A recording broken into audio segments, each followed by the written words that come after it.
غمی حسین۔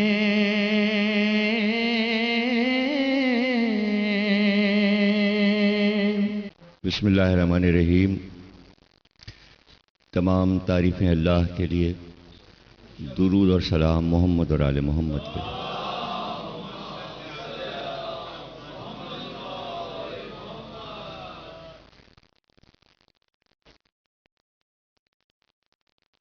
Metro T V کی جانب سے سلسلے کی 12ویں تقریر آپ حضرات سماعت فرما رہے ہیں۔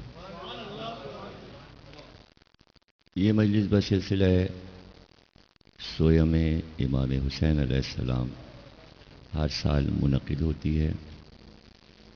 عشرے میں ہم گفتگو کر رہے تھے روزانہ کہ علم زندگی ہے، علم روشنی ہے۔ علم اپنے آپ سے محبت کرواتا ہے، اور جسے علم سے محبت ہو جائے، ظاہر ہے کہ پھر علم والے سے بھی محبت ہو جائے گی۔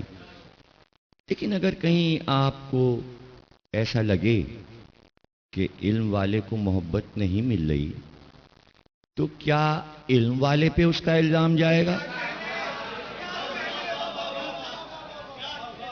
یا آپ اس بات پر سوچیں گے کہ کیا وجوہات ہیں کہ دنیا کی اکثریت علم کی طرف راغب نہیں ہوتی؟ ایسا کیوں ہے کہ وہ جہل کے راستے پر کیوں جانا چاہتے ہیں؟ تو یہ نہ بھولیں کہ کوئی اور بھی موجود ہے کہ جو صراط مستقیم سے ہٹانے کا دعویٰ کر چکا ہے اللہ کے دربار میں، اس کی بارگاہ میں۔ تو کیا وہ اپنے کام سے غافل ہے؟ وہ اپنے کام سے غافل نہیں۔ ہمیں علم کی طاقت سے اس کا مقابلہ کرنا ہے جو انسانوں میں جہل پھیلانا چاہتا ہے۔ اس لیے ضروری ہے کہ وہ چھپ چھپ کر اگر وار کرتا ہے، علم سیکھنے والے کے پاس آتا ہے کہ اسے راستے سے ہٹا دے، تو پھر اس کی طرف راغب ہو جاؤ جو علم مجسم ہے، جو اپنے پیکر میں پورا علم تھا۔ سرکار رسالت مجسم علم تھے، اور سرکار نے یہ چاہا کہ ہم ایسے شاہکار چھوڑ کر جائیں کہ جب بھی انہیں دیکھیں تو ہماری سیرت، ہمارا کردار، ہماری حیات طیبہ ان کو یاد آ جائے۔ تو ختمی مرتبت نے ایسے شاہکار بنائے، ایسے شاہکار امت کے سامنے، عالم انسانیت کے سامنے پیش کیے۔ اور علم، ایجوکیشن، تعلیم کے اصولوں میں یہ بات بڑے بڑے فلسفیوں نے لکھی ہے کہ وہ جو علم پھیلا رہا ہو، جو علم کا درس دے رہا ہو، اس کے لیے ضروری ہے کہ اس کے گھر کا ہر فرد صاحب علم ہو۔ یہ شرط ہے، یہ شرط ہے۔ دیکھیے، وہ بچہ جلدی راغب ہوتا ہے علم کی طرف جس کی ماں اور باپ دونوں تعلیم یافتہ ہوں۔ اور یہ تو محاورہ ہمارے یہاں استعمال ہوتا ہے کہ جہاں علم کا ماحول ملے گا، بچہ اس ماحول میں علم کی طرف راغب ہوگا۔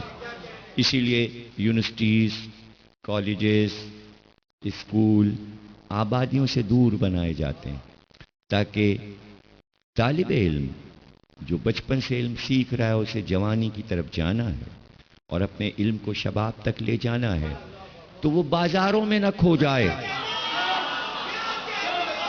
وہ عیش و عشرت میں مگن نہ ہو جائے۔ اس لیے پوری دنیا کا دستور ہے کہ بڑی بڑی یونیورسٹیز آپ چلے جائیں تو بہت دور شہر سے ایک خوبصورت کسی پرفضا مقام پر کہ جہاں اچھے درخت بھی لگے ہوں، فضا بھی اچھی ہو، کلاسز اچھی ہو رہی ہوں، کلاس روم اچھے بنے ہوں، فرنیچر اچھا ہو، انہیں اچھی کتابیں ملیں، انہیں اچھی کاپیاں ملیں، اچھے قلم اور پینسل ملیں تاکہ پڑھنے میں دل لگے۔ دیکھیے پھوڑ پنے سے اگر علم سکھایا جائے گا، ٹوٹے پھوٹے اسکول، کلاس روم کی کھڑکیاں ٹوٹی ہوئی، دیواروں پہ نقش و نگار الٹے سیدھے بنے ہوئے، دروازہ ٹوٹا ہوا، اور جو اسکول کا لان ہے اس میں خاک اڑ رہی ہے، نہ گھاس ہے، نہ درخت ہیں، نہ پودے ہیں، گندے لباس میں ٹیچر آ رہے ہیں، صاف ستھرا لباس نہیں ہے، سفید لباس نہیں ہے، ٹریننگ کے بغیر آ گئے ہیں، بتا نہیں پا رہے طالب علم کو کہ جس علم کو سکھا رہے ہیں اس میں ناقص ہیں، اس لیے کہ ٹریننگ سینٹر کے کالج بھی تو نہیں ہیں۔ دیکھیے جو علم سکھائے گا اسے بھی ٹریننگ لینا ضروری ہے کہ وہ علم کیسے منتقل کرے گا، اس لیے رسول اللہ نے علی کو تیار کیا۔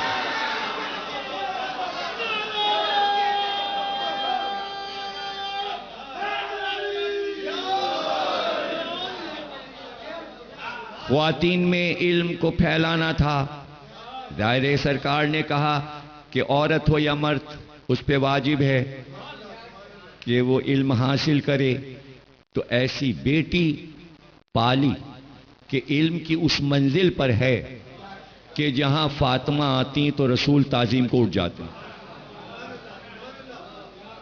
یہ تعظیم کس چیز کی ہے؟ باپ بیٹی کی تعظیم نہیں کرتا، یہ پیشانی پہ جو نور علم ہے یہ علم کی تعظیم تھی، یہ علم کی تعظیم، اور یہ ایک علم بنا دیا کہ اسلام میں عورت کا احترام کیا ہے۔ عورت کے احترام کو رسول اللہ نے بڑھا دیا، اس لیے کہ علم ابتدائی عورت کی طرف سے، بچے کی پہلی یونیورسٹی ماں کی آغوش ہے، اور وہیں سے وہ سیکھتا ہے۔ جب پہلی بار وہ ماں کہتا ہے تو یہ اس کی ٹریننگ ہو رہی ہوتی، اسے علم سکھایا جا رہا ہے۔ جب وہ پانی کہتا ہے، مم کہتا ہے، جب وہ چیزوں کے نام یاد کرتا ہے تو وہ ماں سے زبان سیکھتا ہے، اس لیے مادری زبان کہی جاتی ہے ہر قوم میں، یعنی علم ماں کی طرف سے ہے۔ تو رسول اللہ نے ایسی بیٹی پرورش کی کہ جب یہ حسن اور حسین کی ماں بنے، جب یہ حسن اور حسین کی ماں بنی تب یہ قول آئے کہ جنت ماں کے پاؤں کے نیچے ہو۔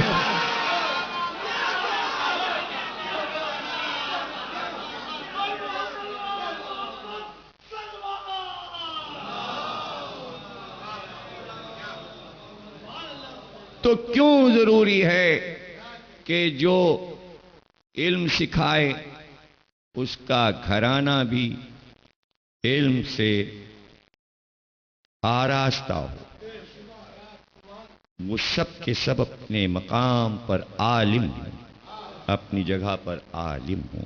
یہ اس لیے کہ جب وہ مجمع میں ان سے گفتگو کرے، ایسا کرو ایسا کرو، یہ برا ہے یہ اچھا ہے، یہ چھوڑ دو اسے ترک کر دو، فلاں فلاں چیزیں علم کے لیے دشمن ہیں اسے چھوڑ دو، یہ نہ اپنانا یہ نہ اپنانا، تو کہیں ایسا نہ ہو کہ مجمع سے کوئی پلٹ کر کہے اپنے گھر کی تو خبر لیجئے۔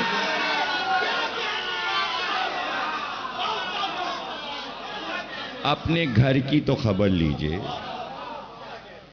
تو مجھے ایک بات بتائیے، جب پہلی بار رسول اللہ نے مکے میں آ کر کافروں کے مجمع میں یہ کہا کہ لا الہ الا اللہ کہو، کفر چھوڑ دو اور دین و ایمان کی طرف آ جاؤ، تو مجمع نے پلٹ کے یہ کیوں نہیں کہا تمہارا چچا بھی تو نہیں ایمان لایا؟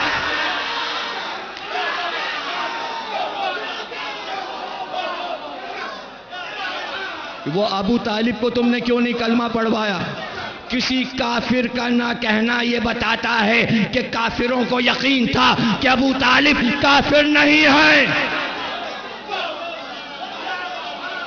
ابو طالب تمام آسمانی کتابوں کے عالم تھے۔ ابو طالب سے محبت علم سے محبت ہے۔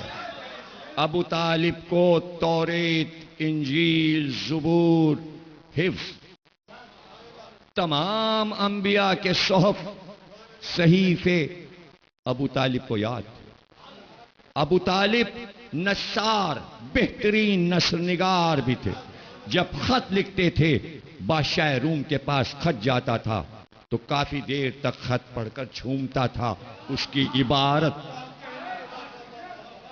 جب نجاشی کو ابو طالب نے خط لکھا جو حبش کا بادشاہ تھا، اور جب جعفر طیار ابو طالب کے بیٹے گئے ہیں حبش، اور جب خط پہنچا ہے تو وہ خط پڑھ کر خوش ہو گیا۔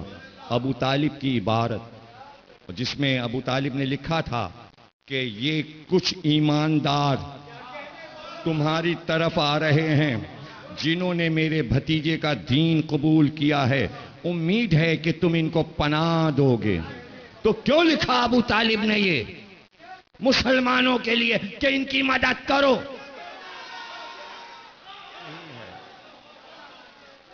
علم کا تقاضا یہ ہے کہ علم سے محبت کرو۔ دیوان ابو طالب موجود ہے، دیوان ابو طالب موجود ہے، اور ابو طالب نے جتنے قصائد لکھے وہ سارے قصائد سرکار دو عالم کی نعت میں ہیں۔ کیا نعت لکھنے والا بھی کافر ہوتا ہے؟ ابو طالب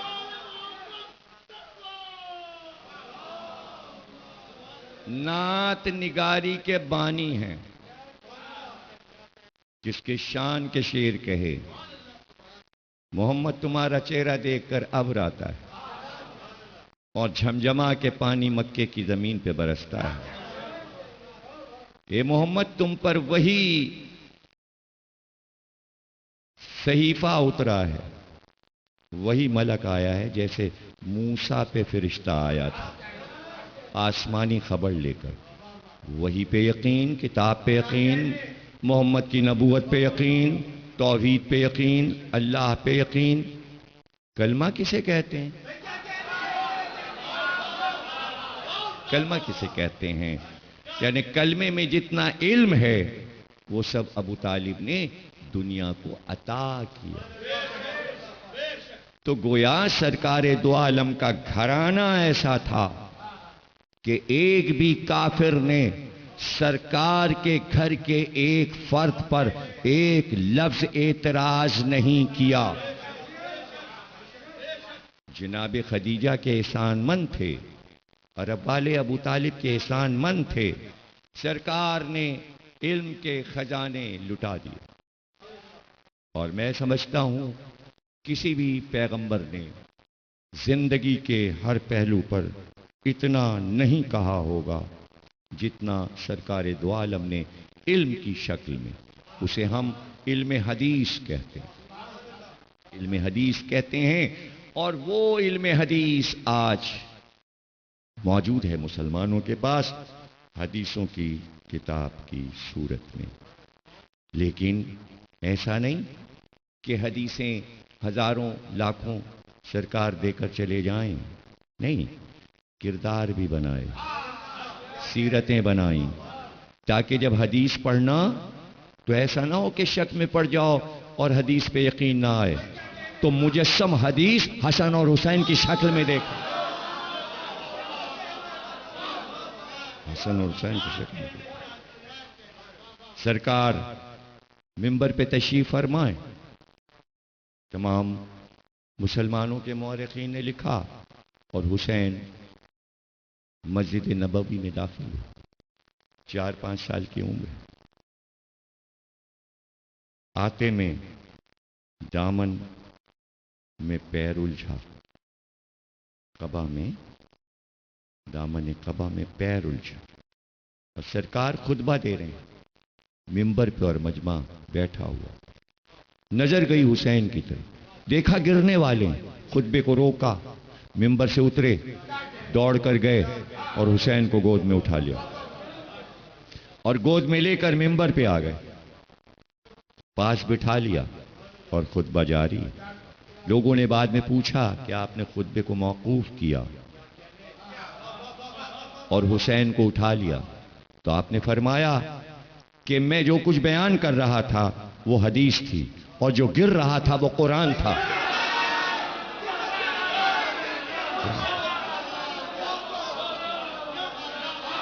علامہ اقبال نے بار بار اپنے کلام میں کہا ہے، یعنی علامہ اقبال نے تو یہاں تک کہا ہے کہ مومن قاری قرآن خود قرآن بن جاتا ہے. تو حسین سے بڑا بھی دنیا میں کوئی قاری قرآن ہے؟ مومن قرآن بن سکتا ہے تو نبی کا نواسا پہلے قرآن ہے. محمد بھی قرآن، حسین بھی قرآن. جب نبی نماز پڑھ رہے تھے حسین پشت پہ آ گئے سجدے میں، تو قرآن پہ قرآن رکھ سکتے ہیں. قرآن پہ قرآن، قرآن پہ کوئی چیز رکھ نہیں سکتے. بے ادبی ہے، گناہ ہے. قرآن سے اوپر کوئی کتاب نہیں رکھ سکتے، قرآن سے اوپر کوئی چیز رکھ نہیں سکتے. لیکن اگر قرآن پہ قرآن رکھ دیں تو کوئی حرج نہیں، کوئی حرج نہیں. اس لیے کاندھے پر حسن اور حسین کو بٹھا کر بتایا کہ اگر میں مجسم قرآن ہوں تو یہ بچے بھی اسی قرآن کے پارے ہیں، بلکہ مجسم قرآن ہے. اسی لیے میر انیس نے کہا قرآن رہلے زیں سے سرے فرش گر پڑا، دیوار کعبہ بیٹھ گئی عرش گر پڑا. حسین نہیں گرے تھے گھوڑے سے، ذوالجناح سے ڈگمگا کر حسین نہیں گرے تھے، بلکہ قرآن گرا تھا. کعبے کی دیوار گر گئی تھی، زمین پہ عرش گر گیا تھا. حسین کی شہادت سے بڑھ کر کائنات میں کس کی شہادت ہے؟ اور یہ سب کچھ ظاہر ہے کہ ہم صدیوں سے پڑھ رہے ہیں اور سن رہے ہیں، اور یہ سب علم ہے. حسین کے بارے میں جاننا علم ہے. کیا انصاف سوال نہیں کرتا رہے گا تاریخوں سے کہ حسین ابن رسول اللہ کہے جاتے تھے، فرزند محمد تھے، اور جو لشکر آیا تھا وہ سب کلمہ گو تھے، مسلمان تھے. کتنی عجیب بات ہے کہ 11 محرم کو مقتل کی طرف سے جب بیٹا قیدی بن کر چلا، جب حسین کے گھر کی بیویاں قیدی بنا کر لے جائی جانے لگیں، تو اپنے آپ سے گفتگو تھی سید سجاد کی. پھوپھی کی نظر گئی، جناب زینب نے بھتیجے کی طرف دیکھا، یہ 11 محرم ہے، گھر لٹ چکا، خیمے جل چکے. تو بے اختیار بھائی کی لاش کی طرف سے جناب زینب کی توجہ ہٹ گئی اور بھتیجے کے چہرے کو دیکھا، زرد ہو رہا تھا رنگ چہرے کا، رنگ متغیر تھا.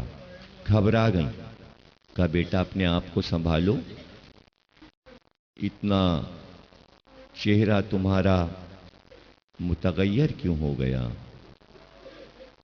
کہا پھوپھی اماں یہ دیکھ کر میں حیران ہوں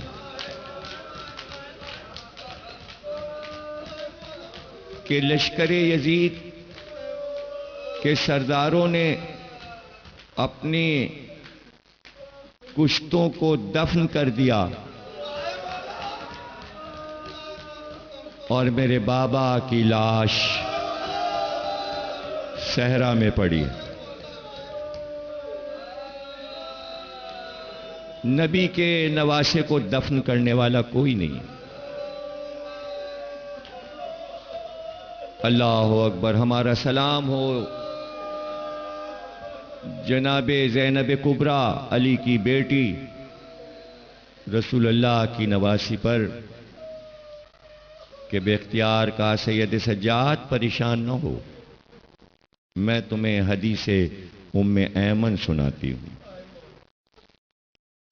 ام ایمن کہتی تھیں کہ مجھ سے مولا علی نے بیان کیا، اور یہ حدیث ام ایمن کے نام سے حدیث کی کتابوں میں لکھی جاتی ہے. جناب زینب نے فرمایا کہ مجھ سے بتایا ام ایمن نے کہ مولا علی نے مجھ کو بتایا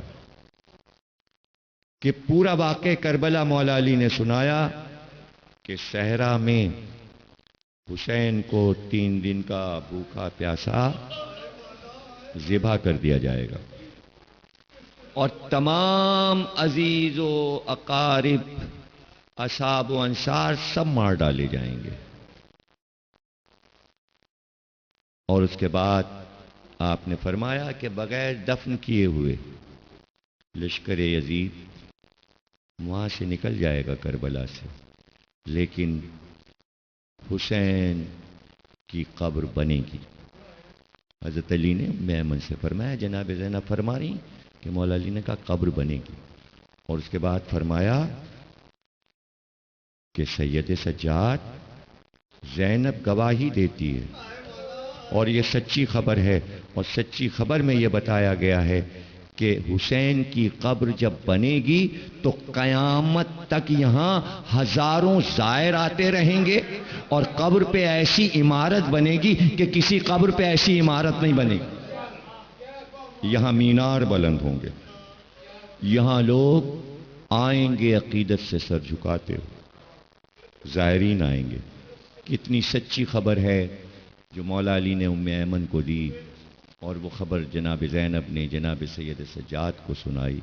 آپ دیکھیے کہ زائر کہتے ہی حسین کے قبر پہ جانے والے کو، اور کتنا مجمع ہوتا ہے. یہ عاشور کا مجمع شب عاشور سے جو شروع ہوتا ہے اور 11 محرم تک قبر حسین پر کتنا مجمع ہوتا ہے. اور 11 محرم کو قبیلہ بنی اسد آتا ہے، اور وہ اپنے اپنے قریوں سے دوڑتے ہوئے چلتے ہیں. ان کے ہاتھ میں خالی کوزے مٹی کے برتن ہوتے ہیں، اس میں پانی بھرا ہوتا ہے، پھاوڑے اور کدالیں ہاتھ میں ہوتی ہیں، اور دوڑتے ہوئے آتے ہیں یہ کہتے ہوئے ہم اپنے آقا کو دفن کرنے آئے ہیں، ہم حسین کے بچوں کے لیے پانی لائیں. آج بھی اجتہام ہوتا ہے ان کا، اور ہزاروں کی تعداد میں.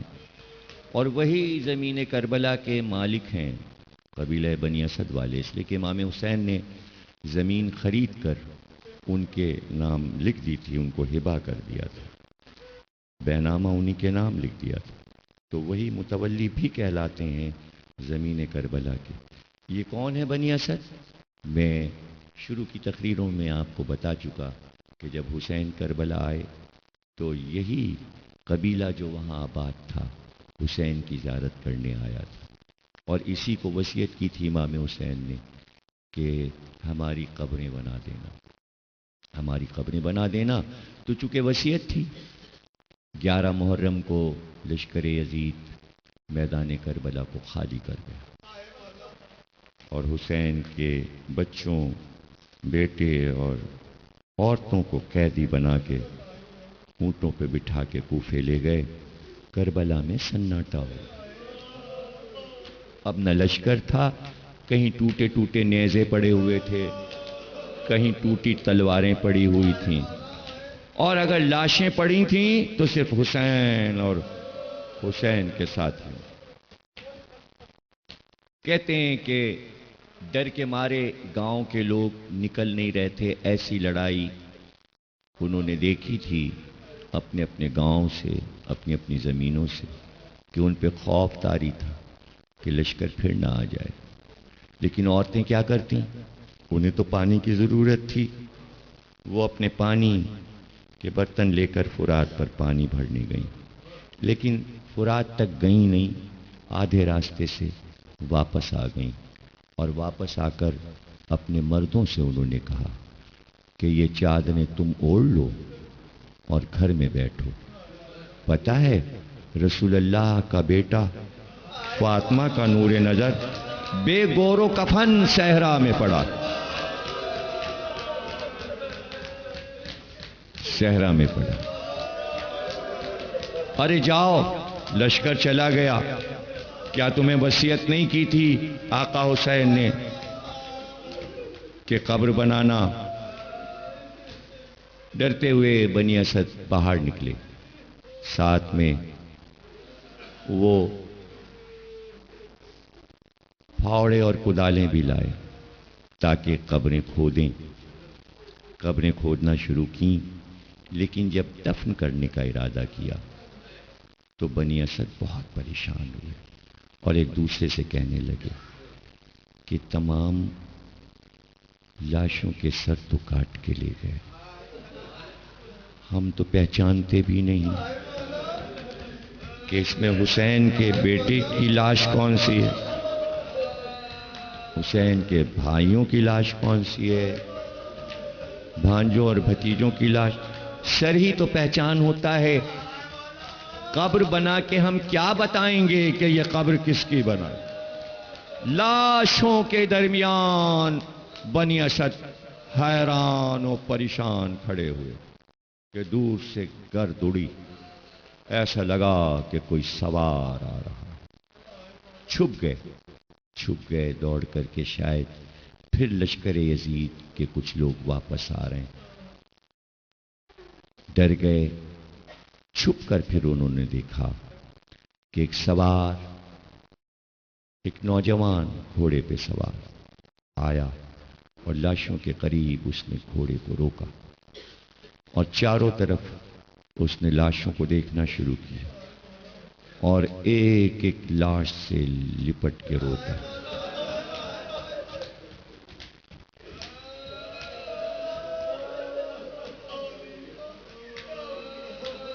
اور رو رو کر اپنے بابا کو پکارتا۔ بنی اسد نے دیکھا کہ یہ ایک اکیلا شخص ہے اور رو رہا ہے حسین کو۔ وہ باہر نکل آئے اور پھر انہوں نے آ کر پوچھا، آپ کون ہیں؟ کہا میں حسین کا بیٹا علی ابن الحسین۔ اللہ نے معجزے سے مجھے یہ طاقت دی ہے کہ اگر امت نے حسین کو دفن نہیں کیا تو اللہ بھی تو یہ لاشیں دیکھ رہا ہے، اس نے مجھے بھیجا ہے، اللہ کی طرف سے میں مقرر ہوں کہ میں ان لاشوں کو دفن کروں۔ اے بنی اسد، تم قبریں کھودو، میں تمہیں نقشہ بتاتا ہوں۔ آج جو کربلا کا نقشہ ہے، جب آپ روضے میں داخل ہوں، یہ جناب سید سجاد کا بنایا ہوا نقشہ ہے کہ امام حسین کی قبر قبلے کی طرف بنوا کر پھر آپ نے کہا کہ بابا کے پیروں کی طرف ایک قبر بناؤ، یہ میرے بھیا علی اکبر کی قبر ہے۔ پھر آپ نے دروازے کے قریب جو کہ دروازہ بنے گا، جو نقشہ آپ نے بنایا، وہاں حبیب ابن مظاہر کی قبر بنوائی۔ پھر آپ نے ایک گنج شہیداں بنوایا کہ قبریں بنوا کر اس میں تمام شہیدوں کو باری باری اس قبر میں دفن کروایا۔ اور جب امام حسین کی لاش دفن کرنے کی باری آئی تو آپ نے فرمایا، بنی اسد اب تم قریب نہ آنا، اس لیے کہ امام کو امام دفن کرتا ہے، معصوم کو معصوم دفن کرتا ہے، اس جنازے میں کسی کا ہاتھ نہ لگے۔ لیکن بنی اسد کہتے ہیں کہ جب اکیلے سید سجاد نے لاش حسین کو اٹھایا تو قبر سے 2 ہاتھ بلند ہوئے اور آواز آئی سید سجاد میں حسین کا نانا محمد ہوں، لاؤ حسین کی لاش میرے ہاتھوں پہ رکھ دو۔ گویا تعزیت کے لیے رسول اللہ کربلا میں موجود۔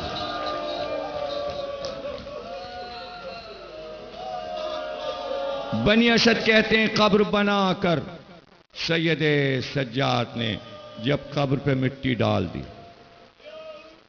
تو رخسار قبر پہ رکھ کر اتنا روئے کہ قبر آنسوؤں سے تر ہو گئی، آنسوؤں سے تر ہو گئی، اور دور تک سید سجاد کے رونے کی صدا جا رہی، اور رو رو کر یہی کہتے بابا آپ کو 3 دن بھوکا پیاسا رکھا، بابا آپ کے جوانوں کو آپ کی آنکھوں کے سامنے مارا گیا، آپ کو رلا رلا کے مارا گیا، کس کس ظلم اور ستم سے مارا گیا۔ اور تقریر اپنے خاتمے پر پہنچی جب سب قبریں بن چکیں، شہزادہ علی اکبر کی قبر بھی بنا چکے، اور بھائی کی قبر پر بھی سینے کو رکھ کر بہت دیر تک روئے۔ جب قبریں سب بن چکیں تو بنی اسد اٹھے اور کہا ہم قبریں بنانے سے فارغ ہوئے، سب کی قبریں بن گئیں۔ بے اختیار رو کر کہا نہیں بنی اسد، ابھی ایک قبر باقی ہے، ابھی ایک قبر باقی ہے، میرے ساتھ چلو فرات کے کنارے چلو، وہاں میرے چچا عباس کا لاشا پڑا ہے۔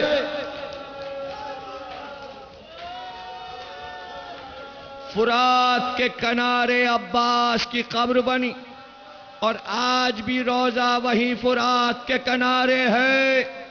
فرات قریب ہے جہاں عباس کا پرچم لہرا رہا ہے۔ سید سجاد نے عباس کی قبر کو دیکھا، عباس کے لاشے کو اٹھا کر قبر میں اترے، اور پھر پکار کر کہا بنی اسد ذرا دور ہٹو، مجھے اپنے چچا سے کچھ باتیں کرنا ہے۔ اور ایک بار اپنے آپ کو گرایا، عباس کے سینے پر سر رکھ کر آواز دی چچا اگر آپ کے شانے نہ کاٹے جاتے تو پھوپھی اماں کے بازوؤں میں کبھی رسی نہ باندھی جاتی، سکینہ کے گلے میں رسی نہ۔